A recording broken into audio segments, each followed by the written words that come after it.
colaborar y asociarnos con una entidad que bueno, representa también los valores de la naturaleza, como es esta, que te trae África al corazón de Valencia y que parece increíble, ¿no? Aquí estar haciendo la presentación.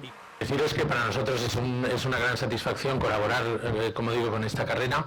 En el Corte Inglés, los departamentos de deportes, que son los encargados de hacer las inscripciones, están entusiasmados con ella.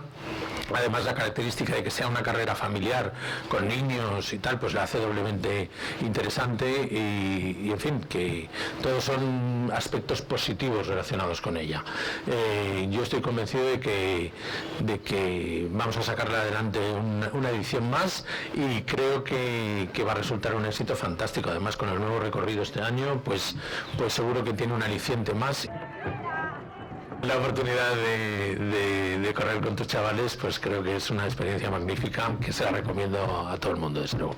Y por mi parte nada más, deciros que estoy encantado de estar aquí con una compañía tan agradable. Por supuesto, a David desearle que la próxima temporada se repitan los éxitos y que contemos con un equipo de ese nivel como es el vuestro y desear que la carrera sea un éxito.